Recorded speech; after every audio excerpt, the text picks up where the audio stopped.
إن الحمد لله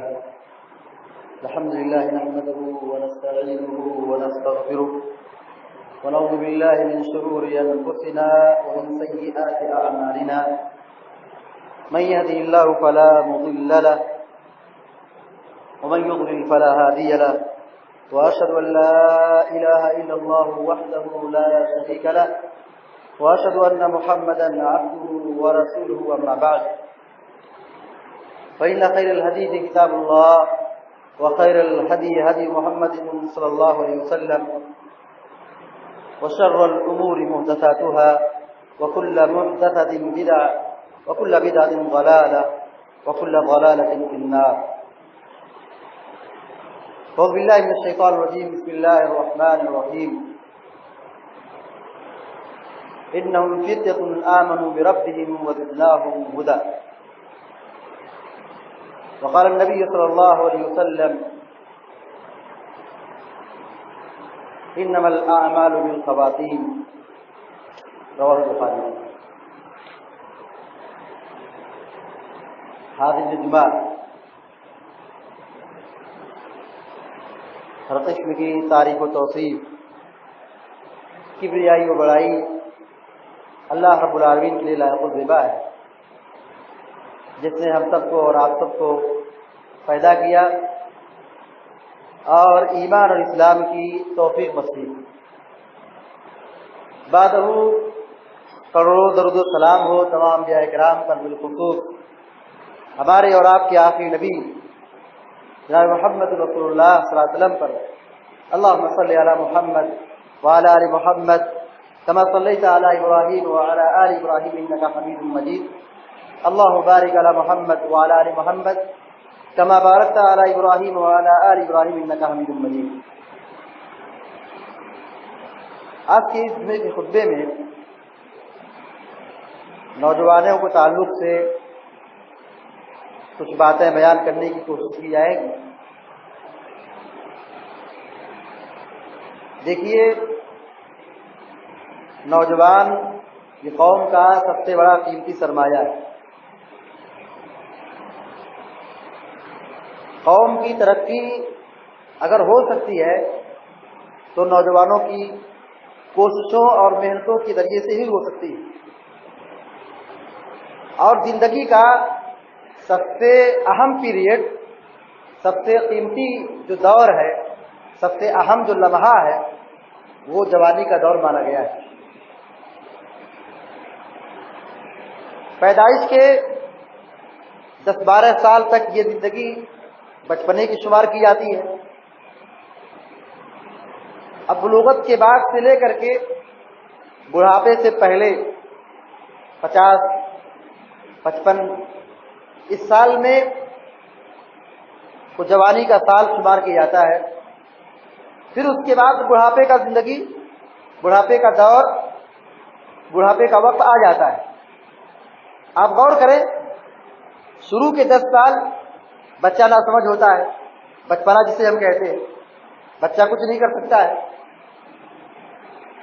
پھر اس کے بعد جوانی کے بعد جو بڑھاپے کا دور ہے وہ بھی بہت کم ہے. جب آدمی بوڑھا ہو جاتا ہے تو اپنا کام خود نہیں کر پاتا، دوسروں کا کام کہاں کر سکتا ہے. زندگی کا جو سب سے اہم وقت ہے، زندگی کا جو سب سے قیمتی دور ہے، وہ جوانی کا ہے. اور یہ جوانی کا جو دور اور وقت ہے یہ بہت طویل ہے. 15-16 سال سے لے کر کے 40-50 سال تک یہ دور چلتا ہے، زندگی چلتی ہے، یہ جوانی کی زندگی ہے. اسلام میں اس زندگی کی، اس وقت کی بڑی قیمت ہے. کب قیمت ہے؟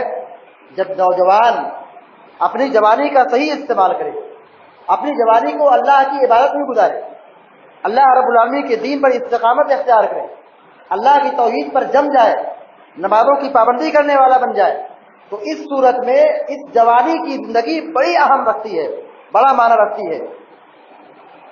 پیارے نبی علیہ السلام نے اس جوانی کی زندگی کی عبادت کے تعلق سے بڑی فضیلت بیان فرمائی. صحیح بخاری کی روایت ہے، راوی حدیث حضرت ابو ہریرہ رضی اللہ تعالیٰ عنہ ہے، کہتے ہیں کہ سبعۃ یظلهم اللہ فی ظلہ یوم لا ظل الا ظلہ. 7 ایسے لوگ ہیں جن کو اللہ تبارک و تعالی کل قیامت دن اپنے عرش کے سائے میں جگہ دے گا. سبعۃ یظلهم اللہ فی ظلہ یوم لا ظل الا ظلہ، 7 ایسے بندے ہیں، 7 ایسے انسان مسلمان ہیں جن کو اللہ تبارک و تعالیٰ کل حشر کے میدان میں اپنے سائے تلے جگہ عطا فرمائے، جبکہ وہ حشر کے میدان میں کوئی سایہ نہیں ہوگا، چلچلاتی دھوپ ہوگی، سورج بالکل سر پر ہوگا، سب لوگ اپنے اعمال کی وجہ سے، اپنے اعمال کے اعتبار سے پسینے میں سرابور ہوں گے، ڈوبے ہوئے ہوں گے، مگر 7 ایسے خوش نصیب ہیں جن کو اللہ تبارک و تعالیٰ اپنے عرش کے سائے میں جگہ عطا فرمائے گا۔ وہ کون لوگ ہیں؟ اللہ کے نبی علیہ السلام فرماتے ہیں امام عادل، ایسا بادشاہ جو انصاف پسند کرنے والا، انصاف پسند ہو، انصاف کرنے والا، منصف ہو، اللہ نے اس کو ذمہ داری دی ہے، اللہ نے اس کو کرسی دی ہے، اب اس کرسی پر بیٹھ کر کے اپنی ذمہ داری کو صحیح طور سے اسلامی شریعت کی روشنی میں اس کو انجام دے رہا ہے، اور انجام دینے میں وہ انصاف کو ملحوظ رکھ رہا ہے، وہ چہرہ دیکھ کے فیصلہ نہیں کرتا ہے، وہ علاقہ دیکھ کے فیصلہ نہیں کرتا ہے، اپنا گھر اور خاندان دیکھ کے فیصلہ نہیں کرتا ہے، بلکہ وہ حق اور ثبوت کے اعتبار سے کون قریب ہے انصاف کر رہا ہے۔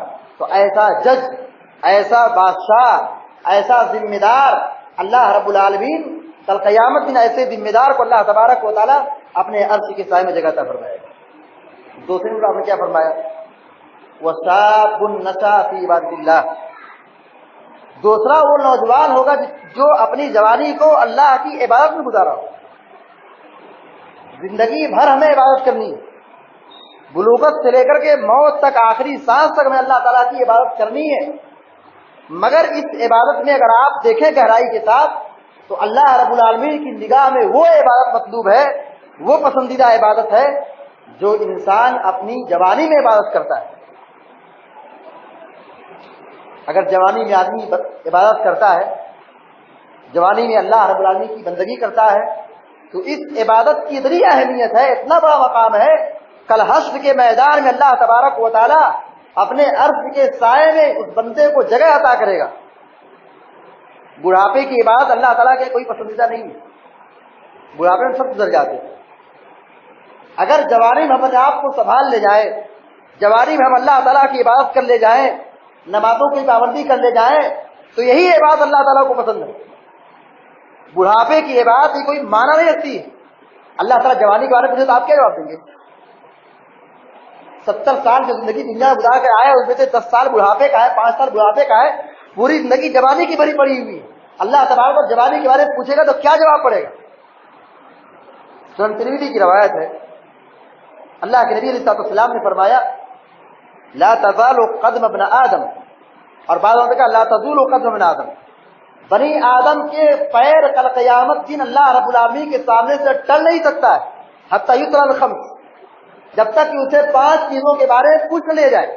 ہر آدمی کل قیامت دن اٹھایا جائے گا اور اللہ تبارک و تعالیٰ کے دربار میں پیش کیا جائے گا۔ اللہ رب العالمین اور بندے کے درمیان کوئی چیز حائل نہیں ہوگی، سامنے اللہ رب العالمین ہوگا اور بندہ ہوگا، اللہ کا سوال ہوگا اور بندے کا جواب ملنا ضروری ہوگا۔ اللہ تعالیٰ 5 چیز پوچھے گا، 5 چیز پوچھے گا، جب یہ 5 چیزوں کا جواب حل ہو جائے گا تب جا کر کے بندہ اللہ رب العالمین کے سامنے سے چھٹی مل سکتی ہے۔ چھٹی نہیں ملے گی، اس کا 5 سوال کا جواب دینا ہی دینا ہے۔ کیا 5 سوال ہے؟ امتحان میں کہا جائے کہ یہ 5 سوال آنے والا ہے تو بچے اس کو بہت اچھی طرح یاد کر لیتے۔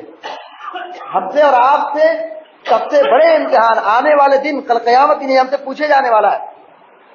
کیا ہمیں اس امتحان اور اس سوال کی تیاری ہمیں یہ نہیں کر پاتی ہے، ہمیں اس بات پر آمادہ نہیں کرتی ہے کہ ہم آنے والے آخرت کے 5 سوالات کے بارے میں غور کریں، محنت کریں، اس کو یاد اور پر عمل کر کے مکمل طور پر اللہ تبارک و تعالیٰ کا حق ادا کرنے والے بندے بن جائیں۔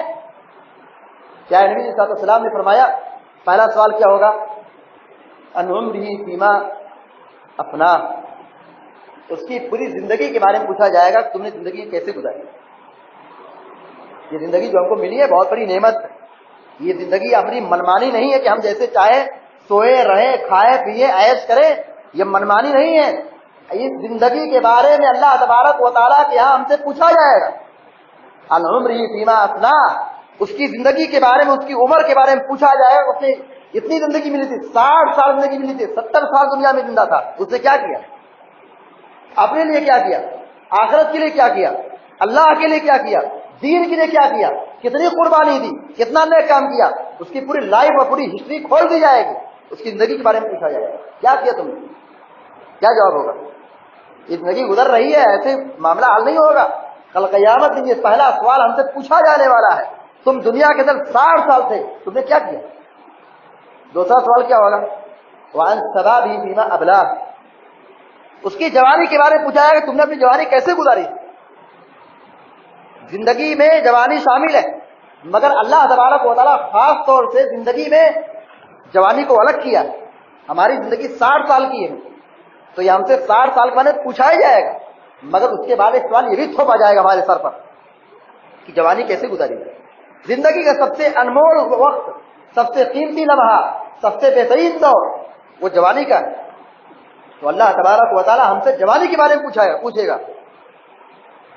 وَعَنْ مَالِهِ مِنْ أَيْنَ اكْتَسَبَهُ وَأَيْنَ أَنْفَقَهُ، اس کے مال کے بارے میں پوچھا جائے گا تم نے مال کہاں سے کمایا تھا، وَأَيْنَ أَنْفَقَهُ، اور پھر اس کو کہاں پہ خرچ کیا تھا۔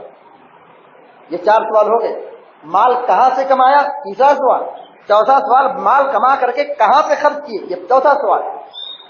وَعَنْ عِلْمِهِ مَاذَا عَمِلَ فِيمَا عَلِمَ، اس علم کے بارے میں بھی پوچھا جائے گا کہ تم نے علم جو حاصل کیا تھا، دین کا علم جو حاصل کیا تھا، جو دین جانا تھا، اللہ کے بارے میں، دین کے بارے میں، شریعت کے بارے میں، اسلام کے بارے میں، ایمان کے بارے میں، نماز کے بارے میں، زکوٰۃ کے بارے میں، روزے کے بارے میں، سچائی کے بارے میں، امانت داری کے بارے میں، جو کچھ تم نے اسلام سیکھا تھا، اسلام کی تعلیمات کو حاصل کیا تھا، اس کے سیکھنے کے بعد آپ نے کتنا عمل کیا۔ یہ 5 سوال پوچھا جانے والا ہم سے۔ ان 5 سوالات پر اگر ہم غور کریں تو اس میں سے سب سے اہم جو سوال ہے وہ یہ کہ ہماری جوانی کے بارے میں پوچھا جائے گا کہ جوانی کیسے گزری ہوئی۔ اگر انسان اپنی جوانی کو قابو میں رکھے، اللہ تعالیٰ کی عبادت میں گزارے، تو اس جوانی کی عبادت کی اتنی بڑی اہمیت ہے، اتنا بڑا مقام ہے، اس کی اتنی فضیلت ہے کہ اگر آدمی بوڑھا بھی ہو جائے، جوانی میں جو نیکی کرتا تھا، طاقت تھی، قوت تھی، اور جسم اور جان میں مضبوطی تھی، آدمی اس مضبوطی کی بدولت خوب قرآن پڑھتا تھا، نفلی روزے رکھتا تھا، نفلی عبادت کرتا تھا، نفلی نمازیں پڑھتا تھا، مسجدوں کو آباد کرتا تھا، مگر بڑھاپا کیا آیا؟ بڑھاپے کے بعد آدمی کی ہڈی کمزور ہو گئی، گوشت کمزور ہو گیا، آدمی کا اٹھنا بیٹھنا تو بڑھ ہو گیا۔ جو جوانی کی عبادت تھی اور مستقبل میں جب آدمی بوڑھا ہو گیا تو بڑھاپے کی وجہ سے، کمزوری کی وجہ سے وہ آدمی نیکی نہیں کر پا رہا ہے۔ وہ کرنا چاہتا ہے، وہ کرنے کی تمنا رکھتا ہے، کرنے کی کوشش کرتا ہے، مگر چونکہ کمزوری آ گئی ہے، وہ کھڑے ہو کے نماز نہیں پڑھ پا رہا، بیٹھ کے نماز پڑھ رہا ہے۔ وہ روزہ رکھنا چاہتا ہے، مگر بڑھاپے کی وجہ سے روزہ نہیں رکھ پا رہا ہے۔ وہ آدمی بہت کچھ نیک کام کرنا چاہتا ہے، مگر بڑھاپے کی وجہ سے کام نہیں کر پا رہا ہے، مگر جوانی وہ نیک کام کرتے چلا آ رہا تھا، تو اللہ تبارک و تعالیٰ اس کی بڑھاپے کے باوجود جو نیکی چھوڑ رہا ہے اس کے چھوڑے پر بھی سوال دے گا۔ اگر ہم جوانی کو ایسے ہی گزار دیں اور بڑھاپے میں ہم گزر جائیں، ٹھیک ہے، اللہ تعالیٰ ہم سب کو معاف کرے، مگر جب اللہ تبارک و تعالیٰ جوانی کے بارے میں پوچھے گا تو ہمارا عالم کیا ہوگا؟ اگر ہماری جوانی اس طور پر گزرتی ہے کہ ہم جوانی میں اللہ تعالیٰ کی عبادت کرتے ہیں، کرنے کے ساتھ اگر ہم بوڑھے بھی ہو گئے، مگر چونکہ ہم جوانی میں عبادت کرتے تھے، مگر بڑھاپے کی وجہ سے ہم جوانی میں جو نیکی کر رہے تھے بڑھاپے میں نہیں کر پا رہے ہیں، تو اللہ تبارک و تعالیٰ اس نیکی کے چھوڑنے کی بنیاد پر بھی ثواب دے گا۔ پیارے نبی علیہ السلام نے فرمایا، بخاری کی روایت ہے، جو آدمی کسی مجبوری کی صورت میں، کسی عذر کی صورت میں، یا کسی سفر کی وجہ سے کوئی عبادت اور کوئی نیکی چھوڑ دیتا ہے، کوئی کام جو نفل عبادت ہے اس کو چھوڑ دیتا ہے، تو جو کہ وہ اچھی اور صحت مندی کے عالم میں، اپنی صحت مندی کے عالم میں، جوانی کے عالم میں جو نیکی کرتا تھا، تو اس نیکی کا ثواب اس کے بڑھاپے میں یا اس کی بیماری کی وجہ سے یا اس کی مجبوری کی وجہ سے اس کو نیکی کا ثواب دیا جائے گا۔ وہ چھوڑ رہا ہے مگر اس کو ثواب مل رہا ہے۔ یہ بخاری کی روایت ہے۔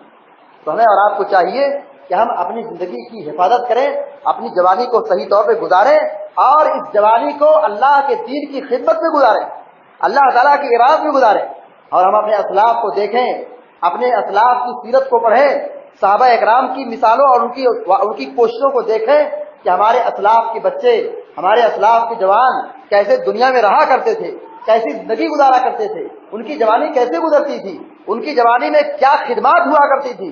غور کیجئے، کچھ ایسے تاریخی حقائق ہیں، اگر میں بتاؤں تو آپ کو افسوس بھی ہوگا اور آپ کو شبہ بھی ہوگا کہ ہمارے اسلاف کے بچے کیسے تھے۔ ابو جہل کا نام آپ نے بارہا سنا ہوگا۔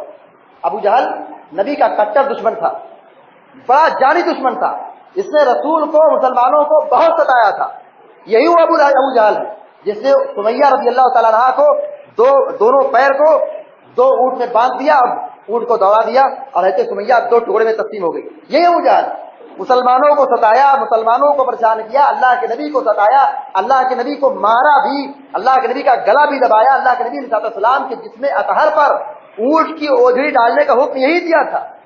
کتنا جانی دشمن تھا، رسول کو گالی دیتا تھا، رسول کو مارتا تھا۔ ایک مرتبہ رسول کو مارا تھا تو آپ کے جسم سے خون نکل پڑا تھا۔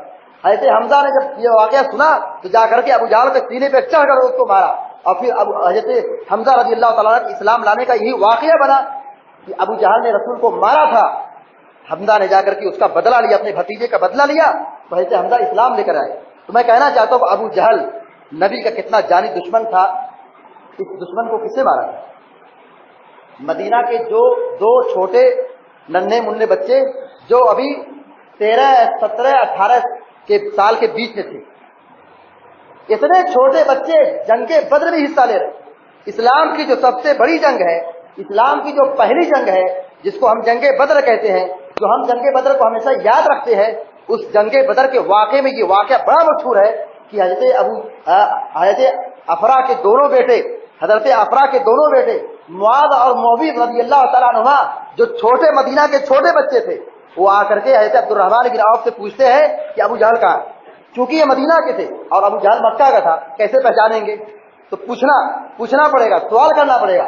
حضرت عبد الرحمن بن عوف سے پوچھا تو حضرت عبد الرحمن بن عوف نے پوچھا کیا کرو گے جان کر کے؟ کہا کہ اگر میں اس کو جان لیا، پہچان لیا، دیکھ لیا، یا تو وہ رہے گا یا تو ہم رہیں گے۔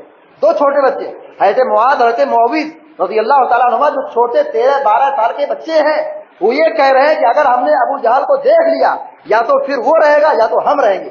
پوچھا کیا بات ہے؟ کہا یہ ابو جہل وہ شخص ہے جو رسول کو گالی دیا کرتا تھا، رسول کو تکلیف دیا کرتا تھا۔ کس نے مارا؟ معاذ اور معوذ رضی اللہ تعالیٰ عنہ آگے بڑھے۔ حضرت عبد الرحمن بن عوف نے کہا دیکھو وہ تمہارا شکار آ رہا ہے۔ حضرت عبد الرحمن بن عوف کے کہنے کے بعد یہ معاذ اور معوذ دونوں چھوٹے بچے آگے بڑھے اور اس کو ابو جہل کو مار گرایا۔ ابو جہل کو مار گیا، زمین پہ گرا دیا۔ وہ گھوڑے پر سوار تھا، وہ تیز تلوار سے دوڑ رہا تھا، جنگ بدر کا پورا نقشہ پورا معائنہ کر رہا تھا، جائزہ لے رہا تھا۔ یہ دونوں چھوٹے بچے آگے بڑھے اور جا کر کے اپنی تلوار سے اس کو مار ڈالا۔ غور کیجئے، یہ چھوٹے بچے جو جوان بھی نہیں ہوئے، ان کے دلوں میں محبت کیسے پیدا ہوئی، رسول کو گالی دینے سے نفرت اور بغاوت کیسے پیدا ہوئی، اس کو قتل کرنے اور اس کو دنیا سے ختم کرنے کی فکر کیسے پیدا ہوئی، یہ نوجوانوں کی زندگی۔ حضرت معاذ اور معوذ رضی اللہ تعالیٰ عنہ یہ وہ دونوں چھوٹے صحابی ہیں جنہوں نے ابو جہل کا خاتمہ کیا، اس کو قتل کیا۔ اس طرح آگے دیکھیں، ہمارا ملک ہندوستان یہ کفرستان تھا، یہاں پر مسلمانوں نے 950 سال یہاں حکومت کی ہے، اسلامی حکومت کی۔ یہ ملک ہمارا تھا، ہم نے اس کو بسایا تھا۔ اس ملک کو سونے کی چڑیا کہا جاتا تھا۔ اس ملک پر جب مسلمان تھے، مسلمان حکومت کرتے تھے، یہ ہندوستان اس ملک میں شمار ہوتا تھا جیسے آج کے دور کا امریکہ ہے، سپر پاور ملک مانا جاتا تھا۔ اس ہندوستان میں مسلمانوں کی حکومت تھی، اس ہندوستان کے مسلمانوں نے حکومت کر کے اس کو اتنا ڈیولپمنٹ کیا تھا، اس کو ترقی کی تھی کہ اس کو ملک کی سونے کی چڑیا کہی جاتی تھی۔ جیسے آج کے دور کا امریکہ سپر پاور ملک ہے، ایسے زمانہ ماضی میں پچھلے زمانوں میں ہندوستان کا مقام ایسا تھا۔ اس ہندوستان کی تاریخ پڑھیں، اس ہندوستان میں اسلام کیسے آیا، اس ہندوستان کو کفر سے، شرک سے ہٹا کر کے توحید کی صدائیں کیسے یہاں پہ پھیلی، اسلام کیسے یہاں پہ پہنچا۔ محمد بن قاسم رحمۃ اللہ علیہ 17 سال کے نوجوان تھے، طائف سے نکلے، طائف سے آ کر کے سندھ میں آئے، جو سندھ آج کے دور میں پاکستان میں ہے۔ اس وقت ہندوستان جب تھا اور جنگ آزادی سے پہلے جو ہندوستان تھا تو کئی بیلٹ تھا، کئی علاقہ تھا جس میں پاکستان جو الگ ہو گیا 1947 میں۔ اس وقت ہندوستان بڑا وسیع اور بڑا طویل ملک تھا، تو اس وقت جو ہندوستان تھا اس میں سندھ شامل تھا. سندھ کے علاقے میں محمد بن قاسم رحمۃ اللہ علیہ داخل ہوئے اور اسلام کو پھیلایا. اور اس ملک ہندوستان جو کفر کا ملک تھا, یہاں کافروں کی حکومت تھی, یہاں کفر لوگ تھے, اہل کفر تھے, اس کو آزاد کر کے اس جہاں پہ اسلام کا جھنڈا لہرایا اور اسلام کی حکومت قائم کی. 1993 ہجری میں, 93 ہجری میں, یعنی آج سے 1400 سال پہلے کا واقعہ ہے.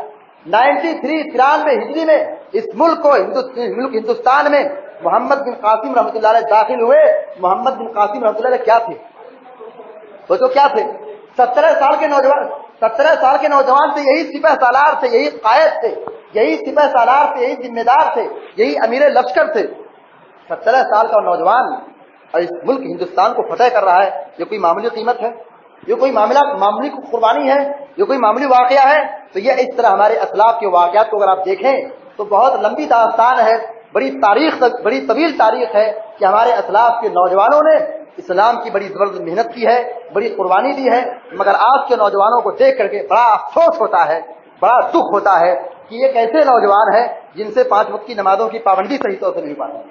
یہ اسلام کی خدمت اور کیا کر سکتے ہیں؟ اس پر جتنا خون بہا جائے, جتنا افسوس کیا جائے, بہت کم ہے. یہ رمضان کا مہینہ ابھی رخصت ہوا ہے, ہماری مسجدیں ویران ہو گئی, ہماری عبادتوں سے چھٹی ہو گئی. ہم نے رمضان میں عبادت کی, رمضان کا مہینہ ختم ہو گیا, ہم آزاد ہو گئے. یہ کون سی عبادت ہے؟ ہماری عبادت یہ اللہ تعالیٰ کے یہاں کوئی رنگ نہیں لائے گی.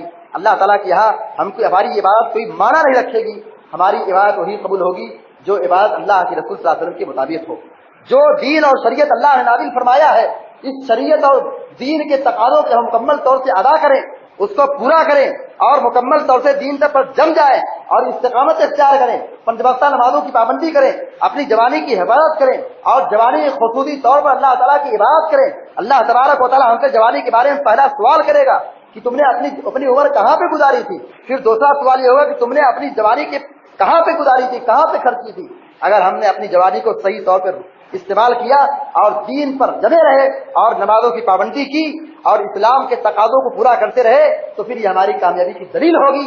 اور اگر ہم نے اپنی جوانی کو برباد کر دیا اور دین سے دور ہو گئے اور اسلام سے دور ہو گئے, مسجد سے دور ہو گئے, نماز سے دور ہو گئے اور ہم نے اللہ تعالیٰ کی بات جوانی میں نہیں کی تو پھر یہ ہماری آخرت خطرے میں ہے. اللہ تعالیٰ سے ہم دعا کرتے ہیں اللہ تبارک و تعالیٰ ہم سب کی حفاظت فرمائے اور ہم سب کو اپنی جوانی کو صحیح طور پر گزارنے کی توفیق عطا فرمائے.